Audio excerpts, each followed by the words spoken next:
naturtrüb und erfrischend fruchtig. Richtig lecker. Krombacher Radler Naturtrüb. Der kräftige Radlergenuss aus naturtrübem Krombacher Kellerbier und fruchtiger Zitronenlimonade. Erfrischend fruchtig und weniger süß im Geschmack. Krombacher Radler Naturtrüb. Probieren Sie es selbst. Blog Talk Radio.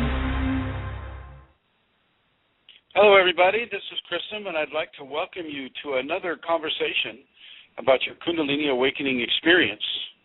And in this conversation, I would like to discuss with you visitation by divine beings, or some people would refer to them as celestial beings. But before we get into this, I would like to thank Amelia Santara and her husband John, son Jonathan, daughter Emma, for supporting this vector and venue of outreach for this information to be given into the populations. And so Amelia Santara and family from Ireland in the county of Kerry, or I should say the kingdom of Kerry, thank you.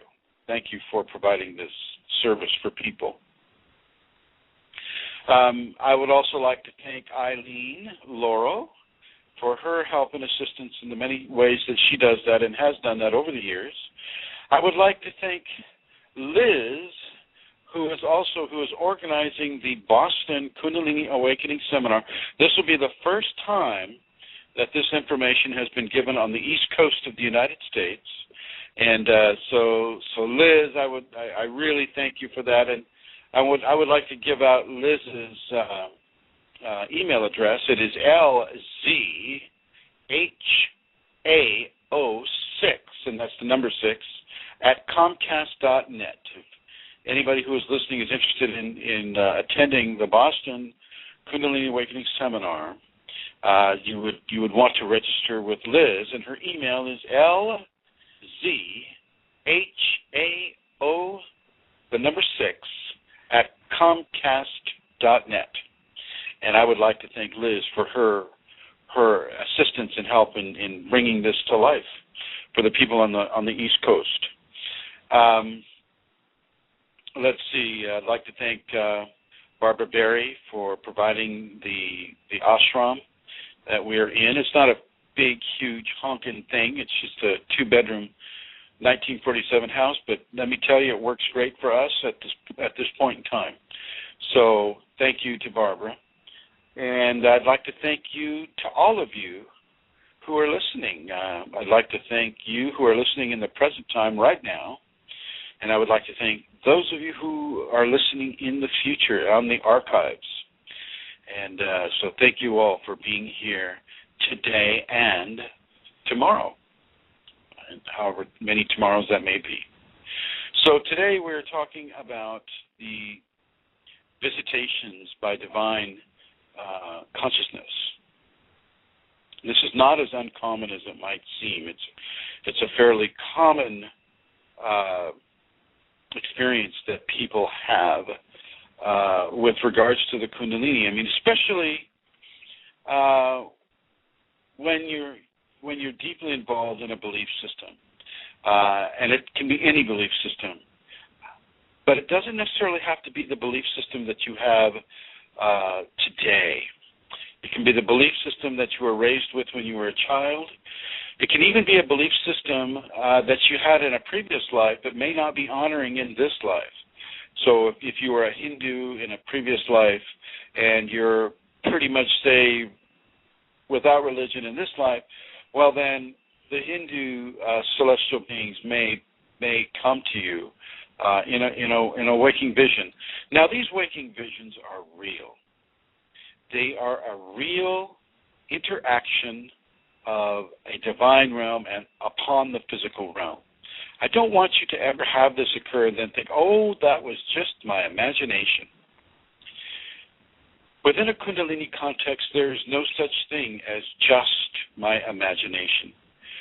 In many ways, the imagination is real, and that includes the detrimental ways when you let your ego get a hold of your fears inside of a Kundalini awakening event, well, you can actually create a very, very difficult scenario for yourself to work through with regards to fears.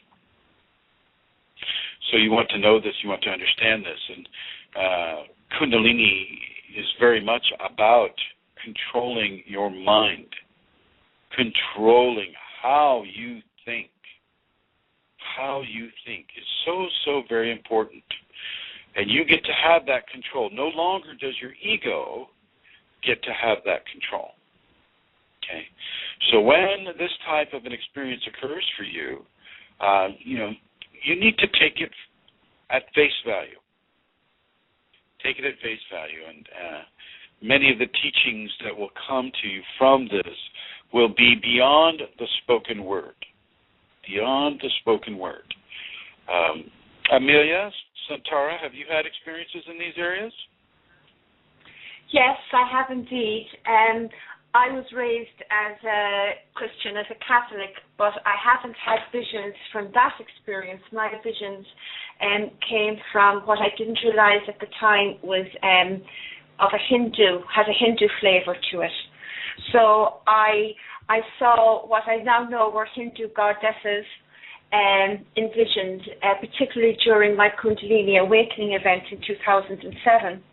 And I also heard during this time the word Vishnu, which I didn't understand what that was. I would have heard the word Krishna, I suppose, before, but I had never heard the word Vishnu. And this was also said over and over during these visions. And I suppose I also found myself saying those words like a vocal kriya, and I knew that it was the name of God, and I knew that the visions were divine. I could feel what it was, even though I didn't really understand at the time, if you know what I mean, in a sort of a cognitive way. Well, it's interesting that the Kundalini would bring to you the religion of a past life, probably knowing that the religion that you were practicing in this life would not have any reference points for the Kundalini. That is very true. It would not have had any reference points at that time for me. That has changed, but it would not have had any reference points. As a matter of fact, with a lot, if I had had visions of, looking back on it, if I had had those visions, I'm not sure it would not have been helpful. Kundalini knows what it's doing, Chris. Yeah. No, I can understand that completely. And this is not uncommon. I mean, even since that you and I started working together in a close teacher-student relationship, you have also had some waking visions, yes? Oh, yes. I have often had waking visions. They're not always of deities, but I've often had absolute waking visions that are completely real. Totally and absolutely. Yeah. Well, I just want people to understand that when they see members of the animal kingdom coming to them in a waking vision, that is as much a divine personage as Christ or Buddha or Krishna or Vishnu would be. It's just an older version of the divine than some of the current belief system deities that are coming in. Like, if you look at Hinduism, that is basically a form of a shamanic belief system. Where they take elephants and they're taking serpents and they're taking monkey gods and things of that nature. And so shamanic, according to the region of India where it was developed, so many, many, many years ago, would be actually relevant to the shamanic cultures of Siberia and the Amazon basin, where they have their own experiences with the Kundalini. And in the Amazon, that much of that experience is brought about by the ingestion of ayahuasca, where the great serpent is typically seen, or bejeweled serpents are seen and can be communicated with. They're not shy about letting you know where you're maybe a bit off in how you are experiencing and expressing yourself in life. And if you go up into the Siberian regions, a lot of the Kundalini awakenings and the shamanic vision journeys would be around the Amanita muscaria mushroom. And you'll have to forgive the other phone ringing. I'm not going to answer it, but you'll hear it for a few seconds here. Well, so I have had. Sorry, cousin. Go ahead. I mean, what you're saying there is very true, because I have had waking visions of a black panther. I have had a waking vision of a wolf that is as real as my dog that is in my home. And these definitely were, I mean, okay, they're not as I would have been, as I would have seen deities to be, but they were most definitely from my Kundalini, and it was a communication from my Kundalini, without a doubt. Well, sure, absolutely. And so these types of waking visions, they take form in many different ways. It will not always be the current belief system that is being honored. It will often be another belief system that adds a little more reference point to the Kundalini that is occurring. And one of the reasons this is the case is due to the paucity or the lack of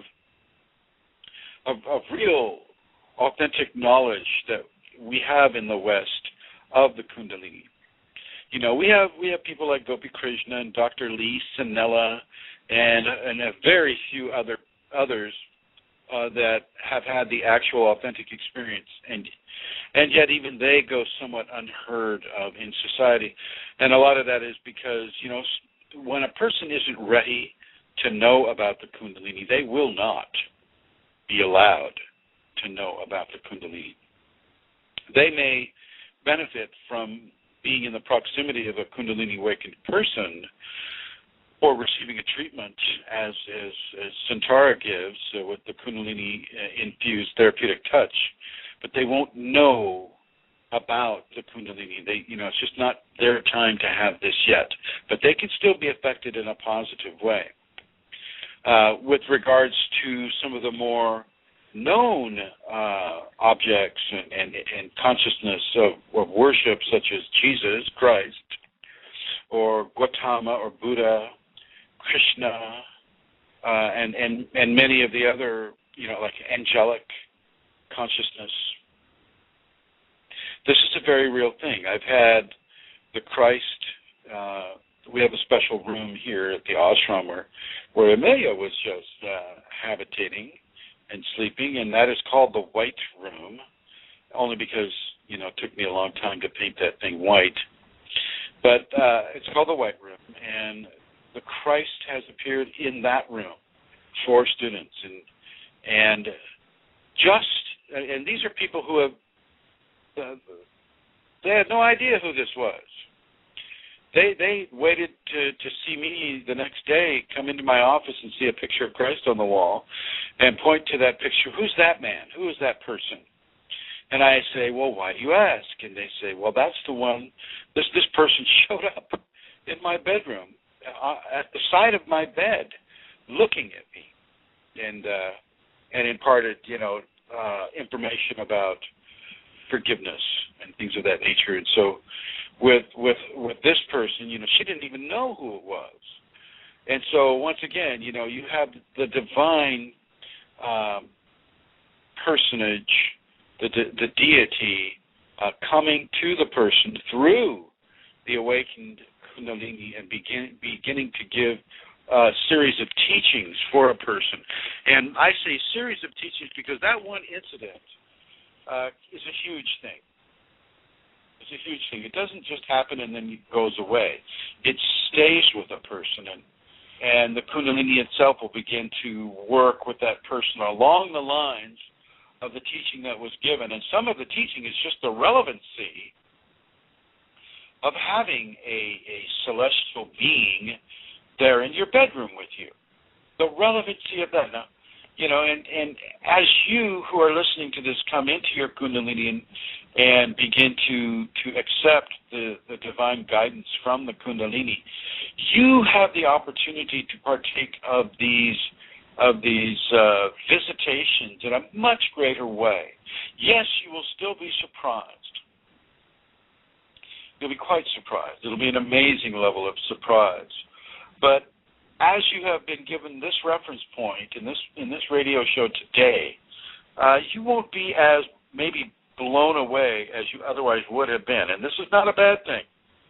It'll give you time to really be grateful for the experience that you're having, and maybe even formulate a bond of communication, if that is to be given. It's not always to be given. Sometimes it's just the presentation of the celestial being there in front of you, and therein lies a whole series of books on the teachings of the great masters, and how celestial beings do indeed exist, and because they exist, what their presence means to you as an individual, and where you might want to look at looking into and studying and reviewing the teachings of that specific individual that the Kundalini has invited into your presence. So it's very important. But here I want to give out the phone numbers. This is if you want to call in and ask a question or make a comment. The phone number is 347-934-0026. That's 347-934-0026. And myself or Centaura we're here waiting for your call with bated breath, wondering what it is you will be able to add into the equation of this radio broadcast today. So Jesus Christ is fairly, shall we say, proactive in appearing to people with the Kundalini. These things that he did, you can do and more. And this is an extrapolation from a quote that he has made that is written in the King James Version of the Bible. These things I do, you can do and more. And this is the Kundalini. This is what we're talking about now is part of what he's given to us to understand. And the churches, and many of the organized belief systems don't want people to really focus on that, because it might seemingly take away some of their power over the populations that attend them. But Kundalini is that special grace. It is that seed of the divine within us that allows us to have these experiences. Many times, a person will see the divine personage of whatever belief system, like say for Amelia was Vishnu, for other people it's Buddha, for other people it's Christ, for other people it's Allah, or a representation of what Allah would be. And they see this divine personage in a vision of unity, or a unity consciousness vision. Some of this, you're going to hear me struggling to put some of this into words, because it goes so far outside of the speech, the verbal, it's way outside of that. The feeling of it, the experience of it. It's like, it's a form of rapture, it's a form of bliss and ecstasy and rapture, all mixed together. You'll see Buddha in every little grain or a pebble of rock that your actual physical eye can make out. You'll see Buddha in every leaf, in every drop of the rain that is falling.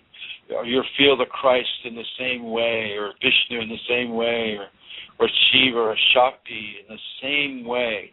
You will see an overriding serpent. Let me turn this down a little bit here and put that out there.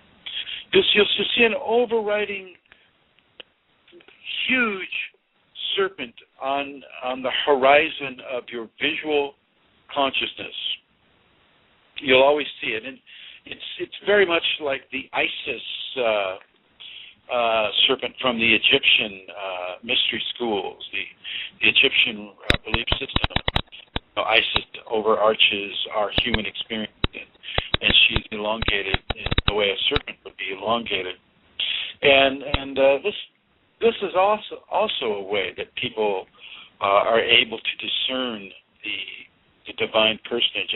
And this is a waking vision. One of my students has this waking vision, and she will see this at will. Whenever I ask her to look, or she just wants to look for whatever reason, she will see the giant Isis serpent there, and she communicates with it. Most of the celestial visitations are temporary. Not all of them, though. If you look at Saint Bernadette Subaru of the Catholic belief system from the 1850s, she was visited by the Shakti Kundalini 18 times. Now, of course, they didn't call it the Shakti Kundalini. They assumed it was the Virgin Mary, even though the apparition itself never laid claim to being of a Christian origin. But if you look at the instructions that were given to Bernadette, from displays of surrender to extreme piety to all of these different instructions that were given to her at 18 different times, you see a Kundalini picture emerging within that understanding. You see and especially those of you that have the Kundalini, if you look at St. Bernadette's experience, you'll see very, very strong Kundalini signature in the quality and the type of instructions that were given to the 14-year-old St. Bernadette at the time. So it isn't always a temporary visitation. It can be an elongated visitation, and it can be repeated over and over and over. And so I want you to be aware of that and be okay with that. And especially, if it's counter to the current religion or belief system that you practice, you really want to honor whatever the belief system that is being shown to you, because from a past life expression, you will not have always been a Christian.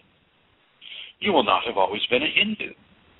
You will not have always been Islamic. Okay. You will not have always been shamanic. Different lives allow for different spiritual experiences and expressions to be achieved. And for whatever the reason, the Kundalini may want to show you something that is completely different than what you currently practice. And there is a lesson for you in that. One of the lessons being that all belief systems, all belief rituals and pieties and books, the Bible, the Quran, the Bhagavad Gita, all of the different books that occur, all lead one into the Kundalini. It is a path into the Kundalini, always. Let's see. I see Shruti. I would like to welcome Shruti to Hi. Hi. Good afternoon. Thank you for taking my call. How are you doing today? Good. Thank you for calling. How may I help you today? Thank you. So I've been interested in Kundalini Awakening, and I was wondering if you had any guidance for me in terms of continuing. First of all, I want to congratulate you for even having the interest. Even knowing the word, you can see that as a form of an invitation for you. Okay? Most people do not understand. I mean, you have to get through a few barriers of ignorance first before you can come into the level of the question that you just asked. And the first one is absolute ignorance about, the Sanskrit word of Kundalini at all. Mm-hmm. And then the second level would be, differentiating that from Reiki or Kundalini yoga, which are very different from the actual awakened state of the Kundalini. So Shruti, congratulations to you for coming through those two barriers. Thank you. I appreciate that. So what would your guidance be? I'm sorry, say again? Yeah, so what would your guidance be for me? And then I have a follow-up question. Okay, very good. The first thing I will have you do is to begin a conversation with your Kundalini within. You could just even call it my Kundalini. And so you say, hello, my Kundalini, I greet you, and I welcome your expression into my life. You can make those words a mantra. Okay. Do you know what a mantra is, Shruti? Yes. So you can make words like that, or words that come into the similar way, a mantra. And then I'm going to guide you to the Kundalini Awakening Systems1.com website. So that's Kundalini Awakening Systems, all one word, and then you put a number 1 on the end of that. And so that's all part of the one word, Kundalini Awakening Systems1.com. And then I will suggest you go to the left-hand menu, and you'll see the safety protocols. It's about the 4th one down. Yes, I'm there right now. So and the safety. And copy that off. Copy that off 2 or 3 times. Leave a copy in your car, a copy in your bedroom, your living room, and really begin to invite Kundalini into your life in a very real and present way. And follow those protocols. Don't just follow the physical ones, though. Yes, the physical ones, the meditation and the breathing and the 5 Tibetans, those are all very important. But just as important are the emotional, behavioral practices such as forgiveness. Forgiveness holds a very, very high place in the positive functioning of a Kundalini awakening experience. So do your forgivenesses and forgive other people for whatever they have done to you, and forgive yourself for whatever part you have played in it. And then from there you can go into gratitude. Gratitude for the Kundalini coming to your life. Gratitude for the people that have helped you along this path. And then you can move into tolerance and honesty and truth and diligence and practice and all those things. So that is where I would direct you to go first, Shruti. Okay. So here's my question for you. In terms of how you mentioned, you have to follow these precepts of forgiveness and gratitude and, all the other ones. How do you feel like, okay, you've forgiven someone and you've accomplished that, but then time passes by and then the thought comes back again? Or, about gratitude, right? You generally... it depends on the power of the experience. If someone assaulted you in some terrible way, robbing you or raping you, this would be on your mind for a long time. And so you need to give that forgiveness that will be equivalent to the amount of time that you may have spent thinking about it or reliving that experience. And so in the idea of a very harsh experience, your forgiveness needs to go on for a much longer time than if somebody cut you off on the freeway and you just go, okay, fine. So a lot of it is going to depend on you. Okay. And that's the thing, right, that generally we are, you work on forgiveness, but the people and everybody, they're still in your life. So there are still trigger points that happen, right? And once the trigger comes up and realize, okay, you've gotten angry, then you realize, you haven't really, even though you feel it, you thought that you had forgiven that person, you obviously have not because it's still triggering you. Well, actually, you have forgiven them to the degree you can that moment, right?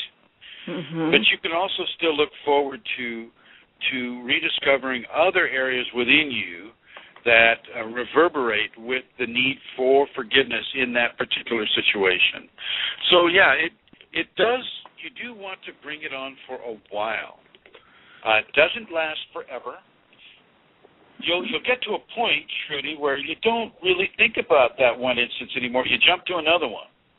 Yeah, that's what I'm saying, that you jump to, but it's still a trigger, or they do something and you get angry at them, right? So You're not thinking about the previous situation, but it's like this situation, you're angry, so you're like, okay, I haven't forgiven this person because they can still trigger you. If they're still in your life, like say a they're spouse still in my or a life, child or something like that, if it's family, right? they keep repeating, if they keep repeating the same thing same patterns, right? Right. Well, then there's a level of tolerance that you can bring into the situation, because obviously they're not changing, and your irritation or your insistence that they change their behavior isn't working. And so then, instead of becoming revengeful or retributional, then you initiate a level of tolerance, and you see it as a way of bringing you to a higher level of your own Kundalini spiritual experience by being able to not be bothered by that continuous violation of your peace, so to speak. Okay. And what is that tolerance technique that you have found to be helpful? Do you just say, okay, what have you used? What you do is you control your thoughts. And if you control your thinking, you can in many ways control how you feel about a certain thing.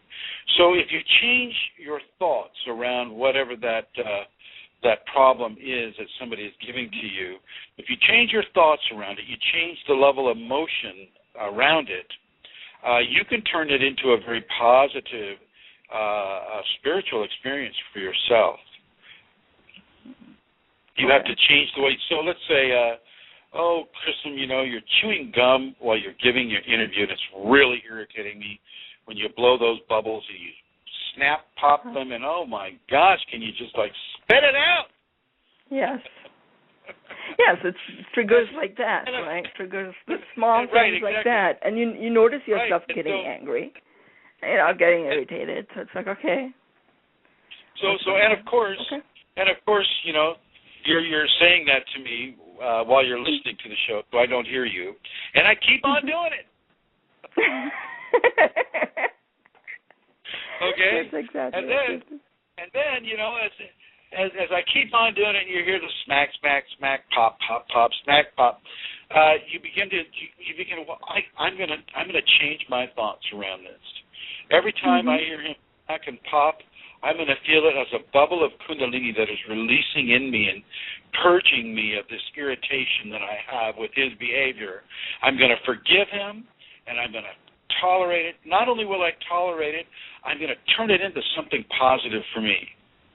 And boom, there you've just totally healed the situation for yourself. You're coming out very much ahead of the game when you're able to change an irritation into a positivity. It's more into a joy or something fun. Yeah. Okay. Yeah. That's a good suggestion. So thank you for that.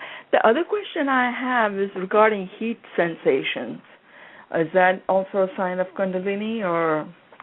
Very often, yes. Very often, you'll feel heat in the bottoms of the soles of your feet, the palms of your hand, the top of your head. Often it will move of its own to different parts of the body, and sometimes you'll feel extreme heat in those areas, complemented by extreme cold or extreme frigidity. And as this frigid, extreme cold courses up the spine or is in the top of the head or the palms of the feet, you'll get this great level of hot, cold, hot, cold, hot, cold, hot, cold everywhere. In addition with a cool breeze being blown into your face. So, I mean, it can come in different ways. But the heat is an activity of the sacred male, and the heat is a very common feature of a Kundalini awakening. Okay. Do you have that, Shruti? Do you have that? I have that, but not like the sentence you mentioned. It's more where it's in my heart chakra.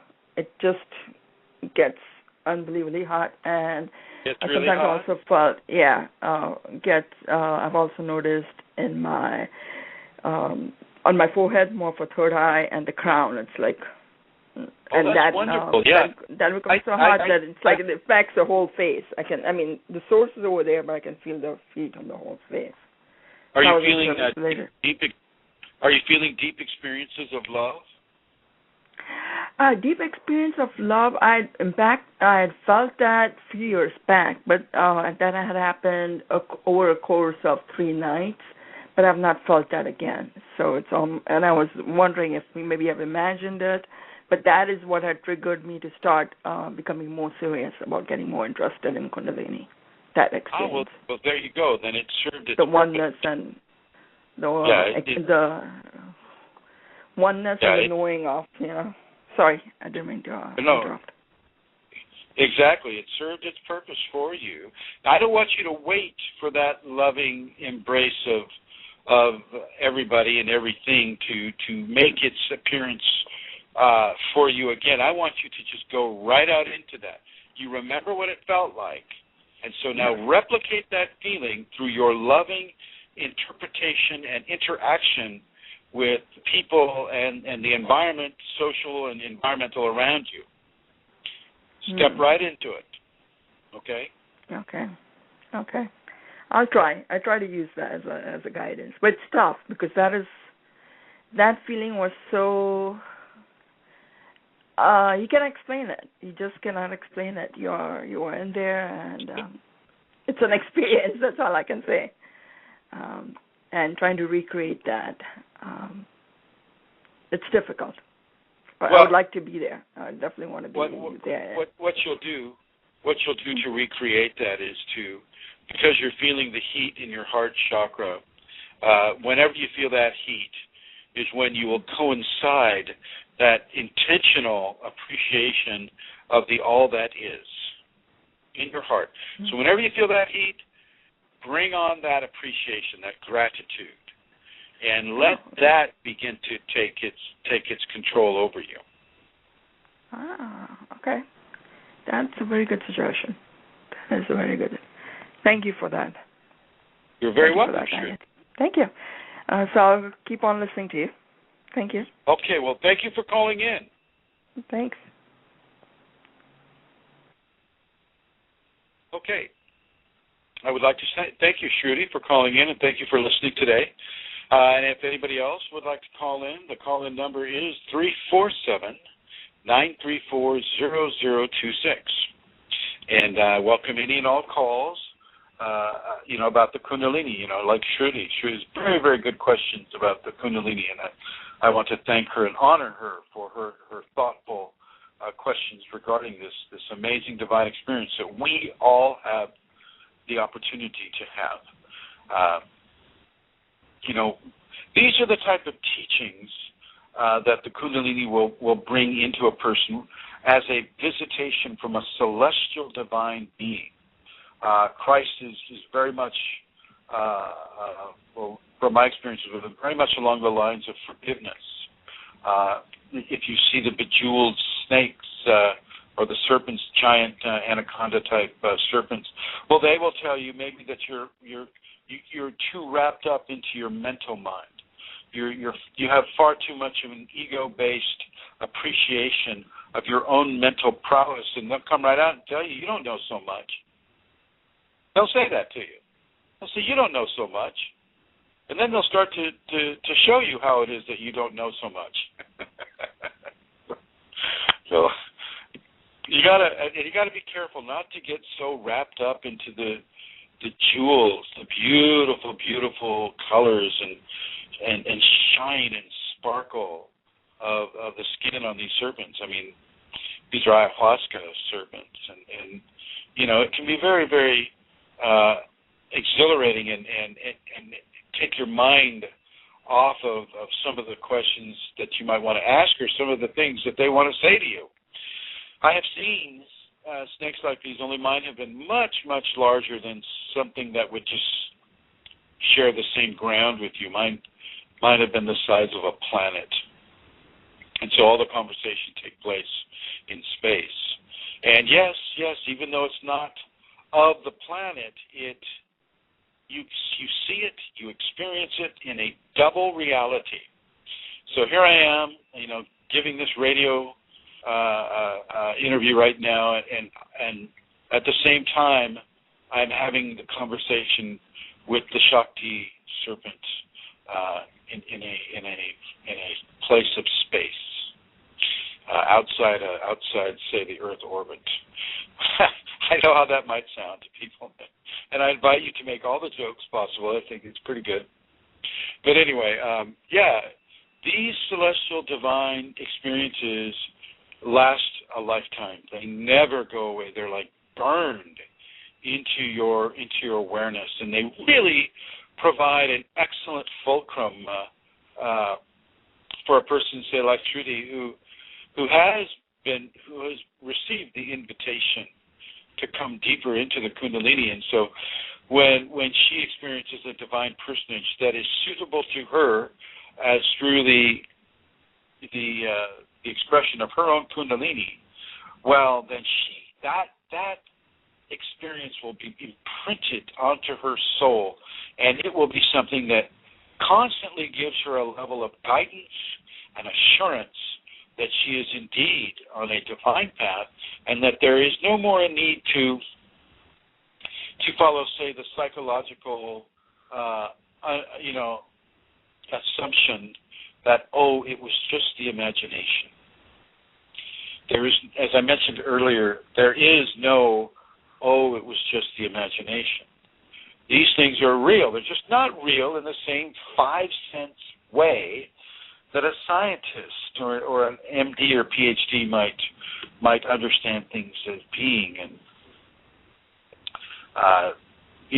those are the folks who kind of set the standard for what is real and isn't real on our planet for many people.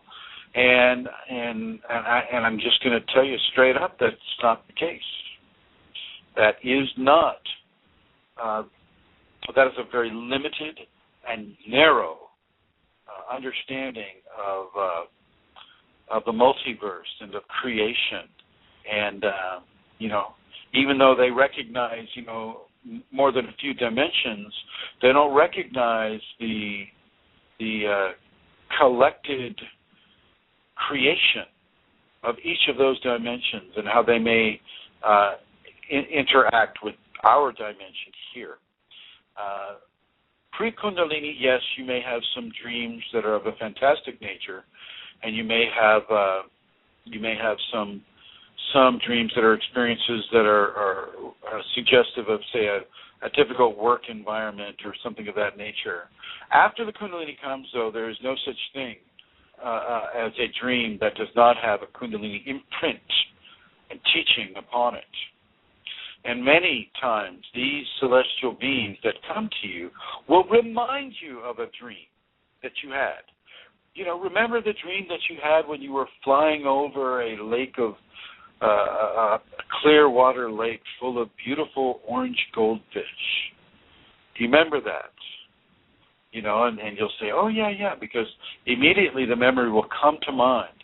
And the divine personage may say something on the level of, yes, this is your opportunity to express creativity of life within your life.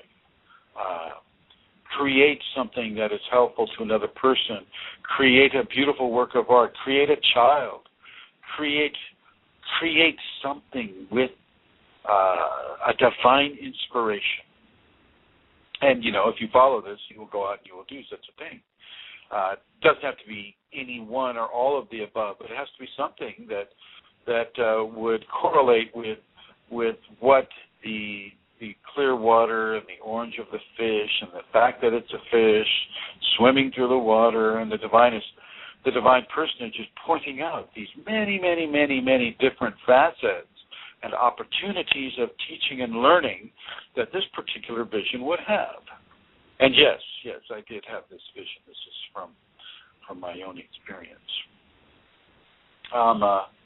Let's see. Santara, do you have anything to add? I was wondering if you were going to ask me, and I thought in that moment I've gone completely blank. If you can remember anything that you want to share about me, please feel free. The one thing I wouldn't mind sharing actually was, a waking vision that happened recently during my trip with regard to the spider. Would that be okay? That would be fine. Okay. Well, I was in a room. Give them the background, Centaurus. Pardon me for interrupting. Give them a complete background of what's going on here.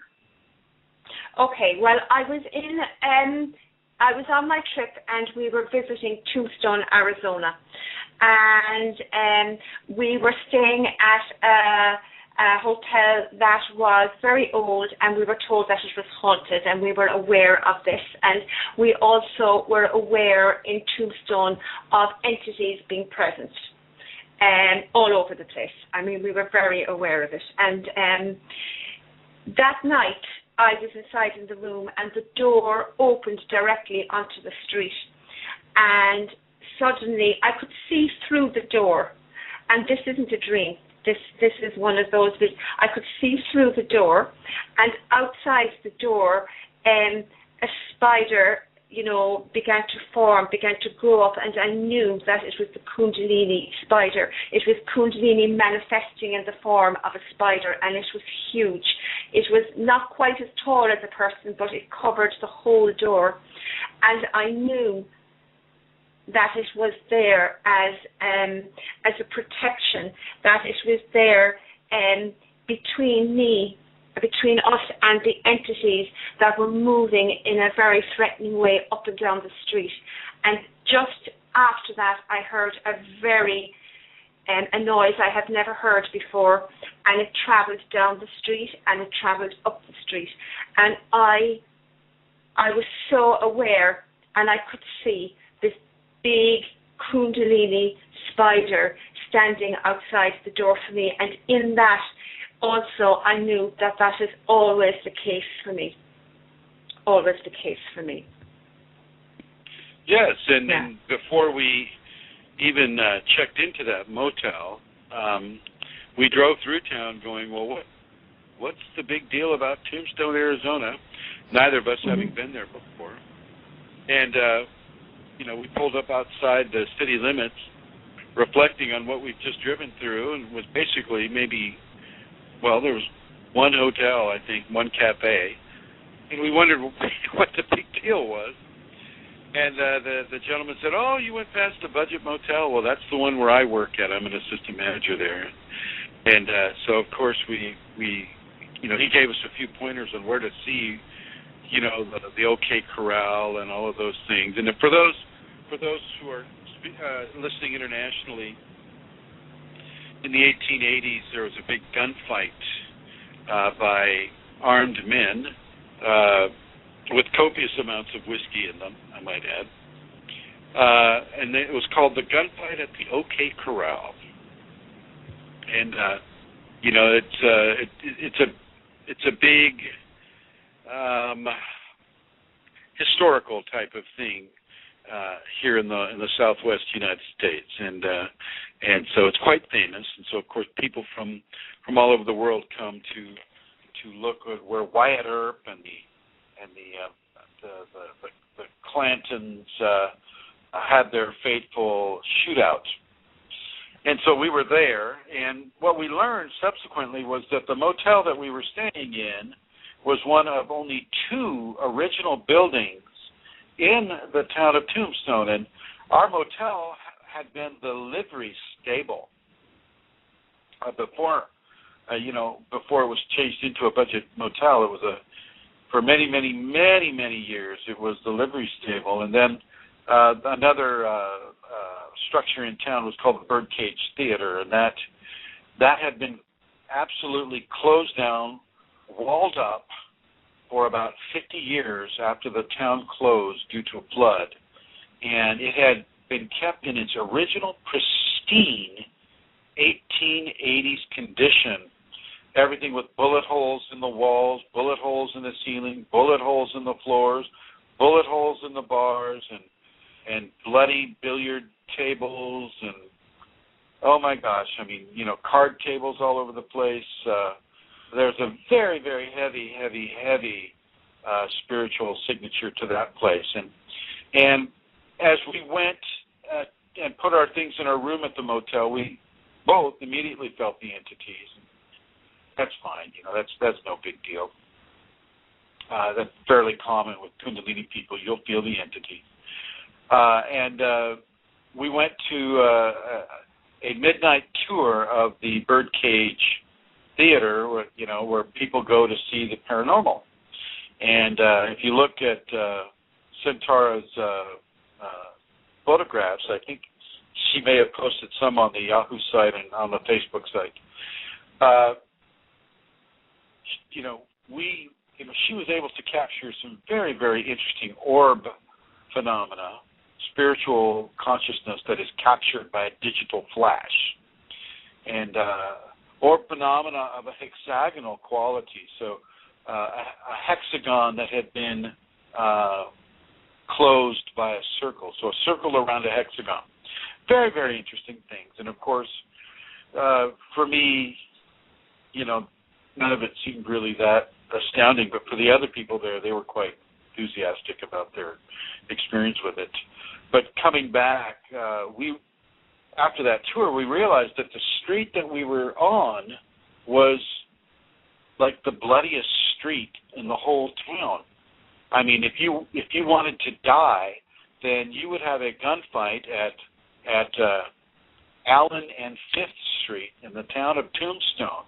And I think hundreds of people died that way in that one spot, that one intersection, a block away from a very, very short block away from our motel. I mean, you could see it.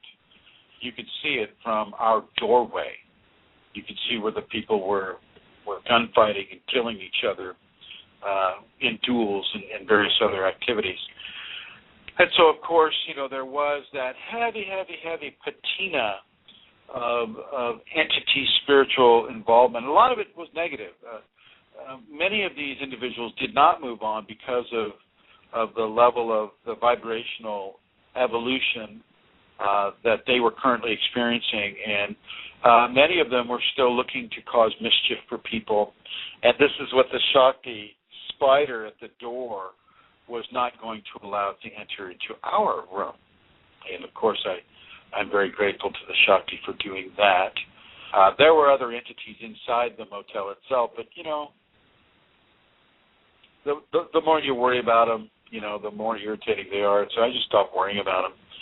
And if you don't give them a handle to hold on to, then they can't hold on.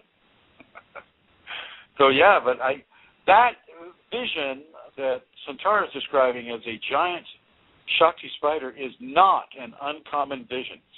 That happens more than once. That also happened to me in the early days of my activation with the Kundalini. Giant spider. Huge. And if you don't know what's going on, of course it's going to scare you to death. But if you do know what's going on, you can actually say thank you. And I'll recommend that all of you. What's that? Yes, I knew it. So there was no fear, and I was in deep gratitude. I knew it was wonderful. Yeah. Well, yeah, and I'm really glad you brought up that particular waking vision because that is one that happens for a lot of people. I have students right now that as they're awake, just laying in bed, watching the sunlight come into the room, they'll also see butterflies or a spider, larger than normal spider coming down. Sometimes they're colored gold or silver or they're sparkling. Sometimes they're black. Sometimes they're red. I mean, sometimes they're a white spider. And these are all spiders of the Kundalini that are sent to you by the Kundalini to let you know that Kundalini is alive and well in your life, but not to depend on it, not to depend on the vision for validation. Trust that once you have Kundalini opened and activated in you, it's not going away. It's not going to go away ever. It will stay with you the rest of your life. And as you harmonize with it, and as you research information about it, as you open yourself to the information it wants to give to you, so do you nourish that validation of its presence in you, and so will that presence gain strength and importance to you in your life. Some of you who are listening to this have a very, very competent and connected connection to your Kundalini.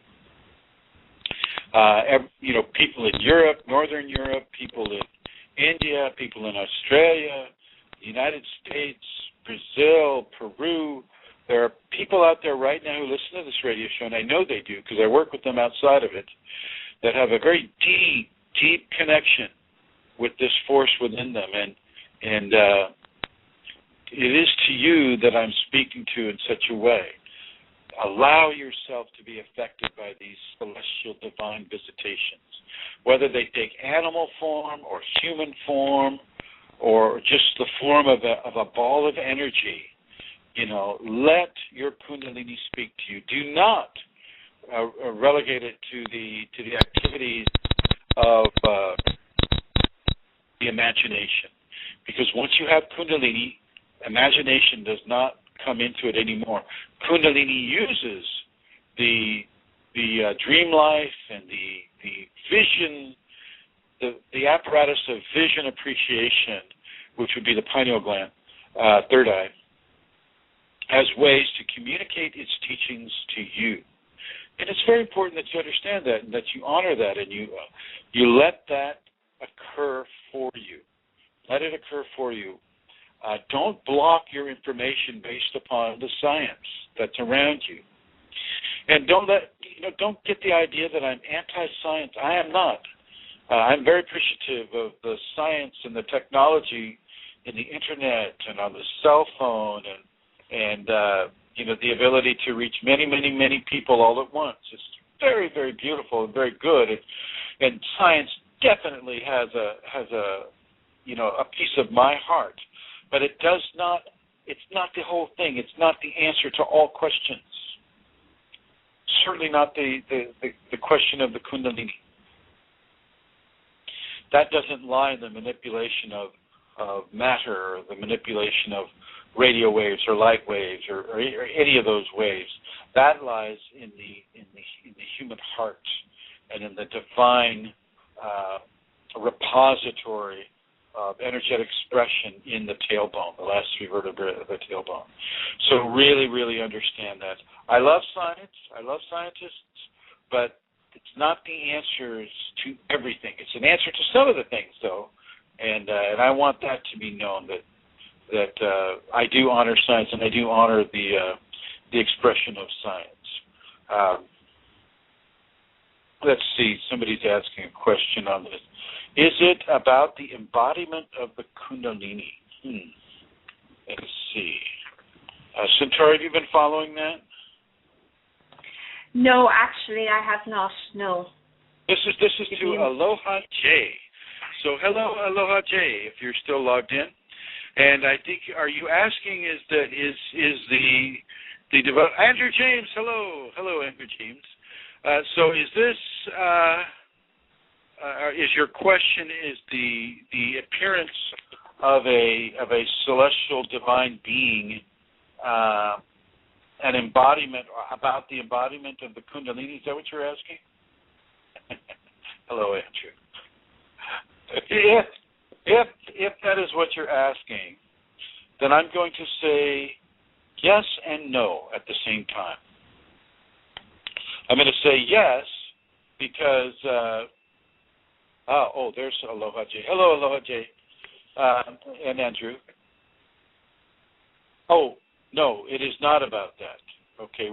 Well, can you kind of ask me the question perhaps in a different way? You have to have awakened Kundalini typically. Now, I'm not going to go real absolutist on this, but you typically will have the awakened Kundalini in order to have a divine visitation. However, Saint Bernadette didn't have Kundalini when she was visited by the Kundalini, so I would have to say it is not absolutely necessary. So it would not be about that. And I see you're typing Aloha J, so let's see. Oh, the feeling of I. Well, you have two I's. You have the big I and you have the little I. The little I would be that of the ego, and the big I would be that of the all that is. Not I am. Okay. So Aloha J is asking if forgive me if I don't get this right because I'm reading it. Is it about the embodiment of the Kundalini? And it's not the I, not the I am, but that which is of a divine nature. And so, not the I am, but the I that is, the isness of all things is what that would be about, Aloha J. The isness of all things. And if you're truly in Hawaii, you might look up Aumakua. Aumakua is the Hawaiian Polynesian term of an aspect of the awakened Kundalini. Aumakua. So yeah, so with that in mind, the divine celestial visitation is a life changer, and it shows you the multiplicity of creation and how it will indeed come and interact with you on a physical level, just the same ways that the automatic movements from the Kriyas will come and interact with you on a physical level. And the same way that the heat has come to Shruti and is interacting with her on a physical level. Well, these divine personages will come custom to you. So the Kundalini will invite that individual personage or assume the form of that individual celestial divine being as is appropriate to the individual. As is appropriate to the individual. So Shruti will have it come to her in a way that is appropriate to her. Satara will have it come to her in a way that is appropriate to her. Kristen will have one come to him in the way that is appropriate to him. As will Andrew James or Aloha J or Guest 3607, whoever that is. Okay? It will come to you because, first of all, the Kundalini is intimate to you. It is of you. It knows you better than you know yourself. And in that knowledge of you, it can create a situation by which you can interact on a awakened physical level. And I mean awakened being you're not dreaming, you're not asleep. Okay, let's just say it's in the middle of the afternoon and you're sitting in your chair and you're about ready to have a snack and boom. There's the divine personage coming to you, floating on a cloud, sitting on a carpet, looking at you, smiling, and nodding to you to come with him. And then you come with him, but you don't know whether it's your physical body coming or not. But you go, and you learn, and you're taught, and you learn, and you're taught. And then the next thing you know, you're sitting in your chair about ready to reach for a potato chip, organic free range, of course. Okay. The line between the two realities can become extremely blurred to the point of disappearing. Now, without knowledge of this can be a very, very, very difficult thing to experience. It's scary because you begin to question, well, what is real? What is real? I just saw Ramakrishna come to me floating on a cloud, sitting on a carpet, and we went for a carpet ride, and it felt like we spent days and days and days being taught, and I was listening and I was interacting with this divine personage, and all of a sudden I'm back sitting in my chair reaching for a free-range organic potato chip. Reminds me of a story, of a Sufi story. A king, a big king back in the desert days, heard about this powerful Sufi coming to him coming on to his kingdom. And he ordered his men to go out and apprehend this Sufi and bring him into the presence of the king. And the king asked the Sufi master, and he says, well, if you're a Sufi, then show me what you can do.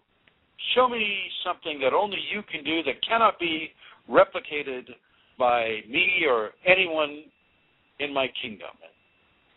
And the Sufi says, well, what would you like to have occur? And the king responded, well, do something that no one else can do, and that I will know that it was you who did it. And the Sufi slightly turned to his right and then spun to his left. And the next thing the king knew is that he was waking up on the side, on a beach near the ocean, on the side of the ocean. And the waves were kind of crashing around him. And he got up, and he was no longer a king. He was dressed in normal clothing.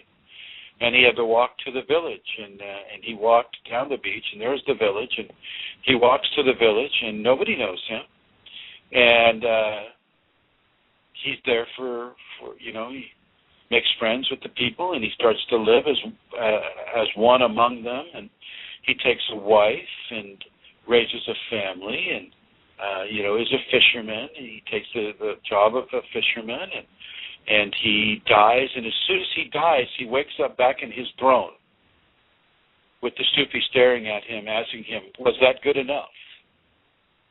Are you convinced? Well, this is the type of thing that can happen with the Kundalini. Not typically, though. You have to really, you have to go out and challenge a Sufi or a powerful person within the Kundalini to give that kind of a teaching. But it can happen, and it does happen. Other things that can happen are, the floor will all of a sudden fragment beneath your feet, and you'll be falling through space, and pretty soon as you fall, you'll notice that something is watching you and following you, and it forms itself into a celestial being. And the celestial being may have a few questions for you. And the next thing you know, you're opening the door to go into the bathroom before the floor fell out from under you. And there you are once again, opening the door to go into the bathroom. And the floor is just as solid as you could be. And there's no line of disembarkation or embarkation line. There's nothing there that but you have a memory, complete memory of the experience. You have a complete memory of the experience. So there's a dual reality, and the dualists and the non-dualists, they love to think that it's their way and all other ways aren't just not there. It's like it's either all one, we're all one, oneness blessing, da-da-da-da, and the other one is going, oh, no, it's obvious we have a bicameral brain, we have two eyes, we have 2 feet, we have 2 genders, and so they're the non-dualists. And their way is right because it's represented by nature. And the Kundalini says, no, you can both be right at the same time. So, in experiencing a celestial divinity, you can be dual and non-dual at the same time. You can be of this reality and not of this reality at the same time. The 2 realities can overlay and blend and then dissolve. So the divine overlay can dissolve and just leave the physical and leave you where you are in the physical reality. Another form of celestial divine visitation is through the shaman traveling. As the shaman say, well, it's got an adult person in front of the shaman and is having certain problems, and the shaman goes into the trance and journeys to the three heavens, and the 3 heavens represent areas within the shamanic belief system where certain principles reside, and one of those principles will be a power animal will appear, and this is a familiar animal for the shaman to partake of, and so we'll use Centaurus wolf. So the wolf appears to Centaura. She's a shaman. Is that okay, Centaura? Can I make you a shaman? Yes, that's okay. Thank you. Okay, so Shaman Centaura is seeing a patient, and the patient has some unrequited fears of, say, violence in their lives, and so Shaman Centaura goes into her trance, and she travels to the three heavens, and she calls upon her power animal to appear before her. And there's the beautiful wolf that appears before her, and she asks us, like, this poor person, Chrism, he seems to be having some problems with unrequited fears in his life. And the wolf who can communicate in this realm says, then I will find what is happening for this person. The wolf will find fractured areas of the soul where, say, a person may have experienced extreme trauma as a child, and that extreme trauma continues to have a burgeoning active signature upon their life. And the wolf comes back and says, yes, I have found the shard of a soul that Chrism had as a child, and that was fractured away due to the intensity of the fear that he experienced. And now I give it to you, Shaman Centaura, to begin to welcome that shard of his, or that fractured part of his soul, back to him. And so in that way, another active and intentional communication with the celestial divinity can be attained. And this is how one learns to walk in the heavenly fields. Is one of the main ways is through the service of other people, giving people healings or working for the benefit of others who may not be able to help themselves. So that's another example of a shamanistic version of a divine celestial visitation that can happen every day for them. And let me tell you, the more you interact on an intentional level, the greater the communication strength becomes. But the one thing that I do want to differentiate is that this is not working with entities. This is not working with entities. This is only working through the design and the signature of the awakened Kundalini. Okay, so this is not Reiki in that sense. You don't need sigils or tattoos or drawings or anything of that level. You don't need an attunement. None of these types of things.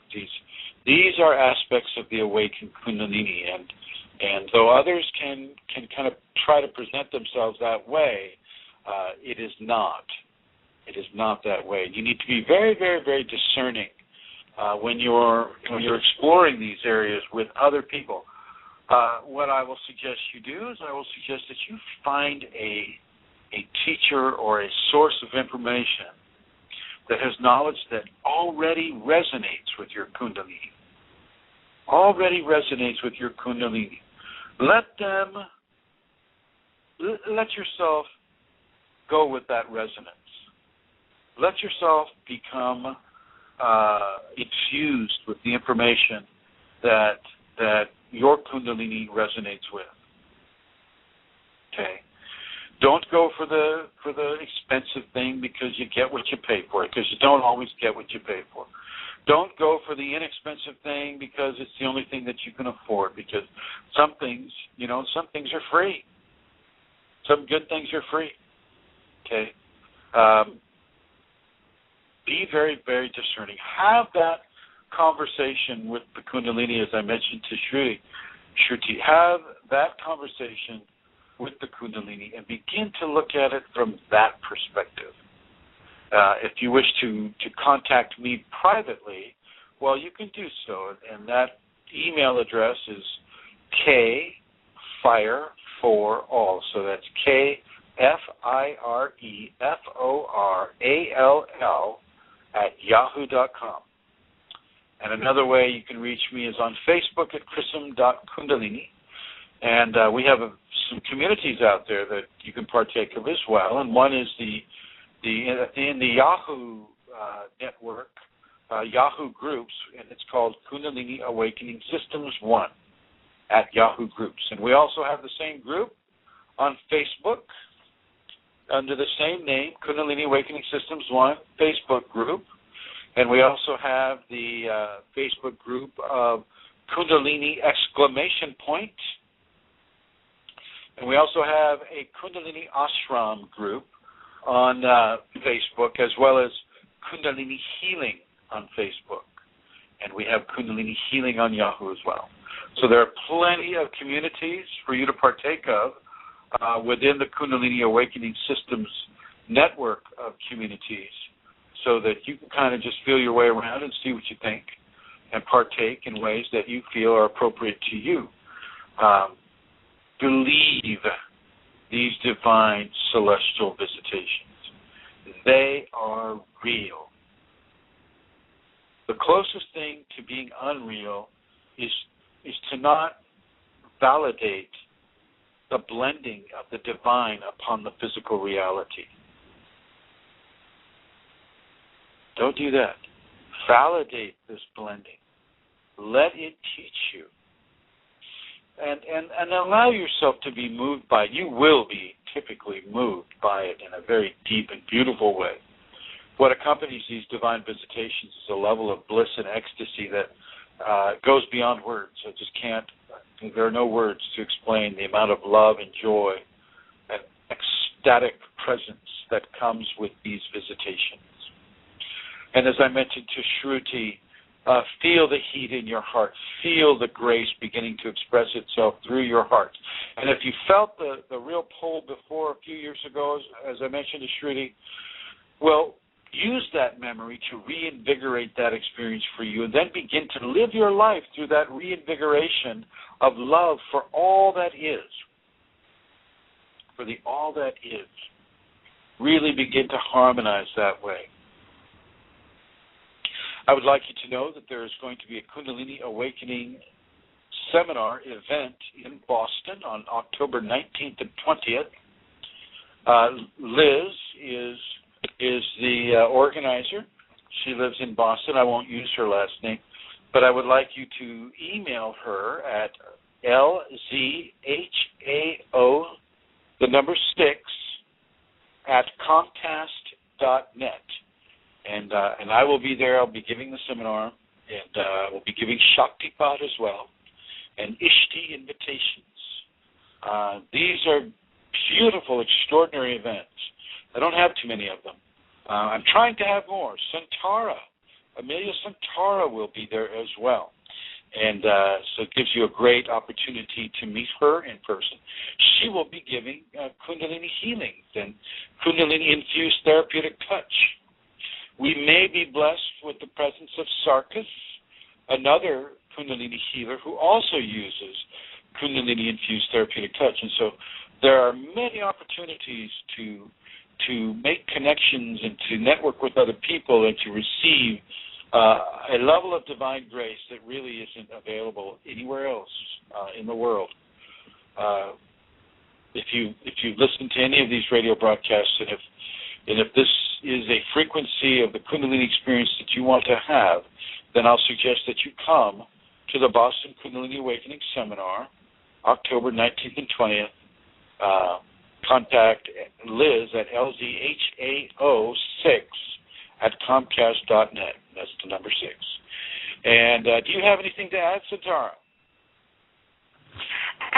To that, I'm very much looking forward to meeting with Liz again and with you.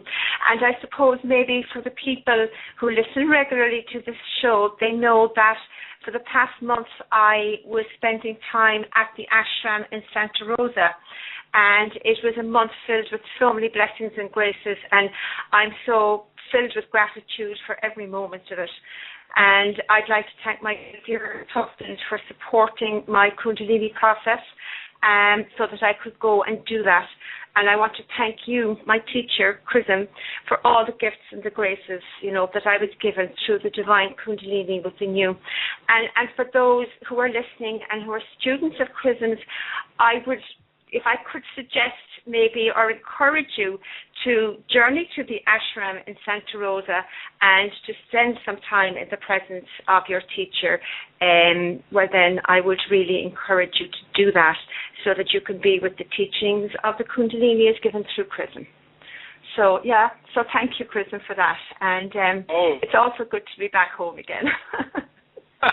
Well, yes, I too would like to echo the gratitude to John O'Connor for his steadfast support of you in your Kundalini awakening process, and in allowing and helping you to come out here.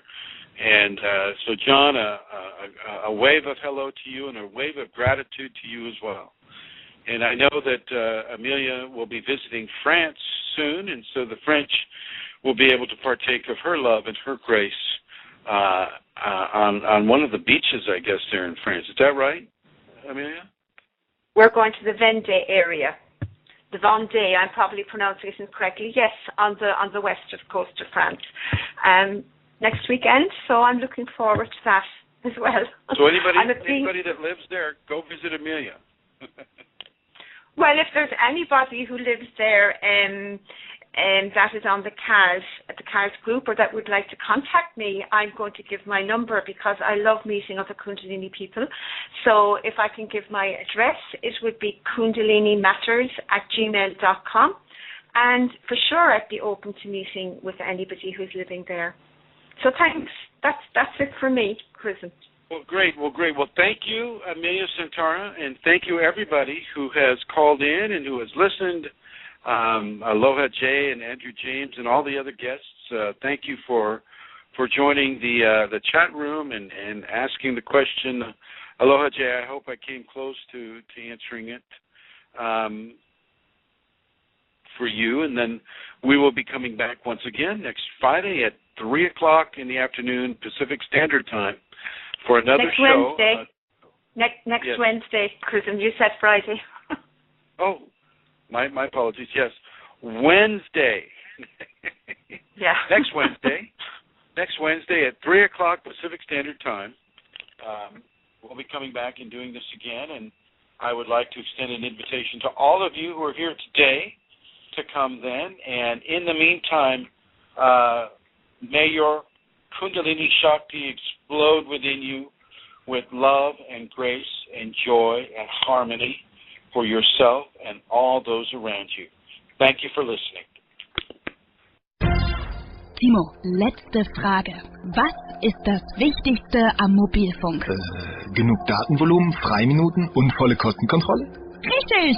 Auch Kongstar hat die richtige Antwort. Das Prepaid Surf-Paket. Jetzt neu mit 1,5 GB und 250 Freiminuten für nur 10 € für 30 Tage. Sichere dir außerdem bis zum 20. Mai 10 GB extra. Im Handel und auf kongstar.de.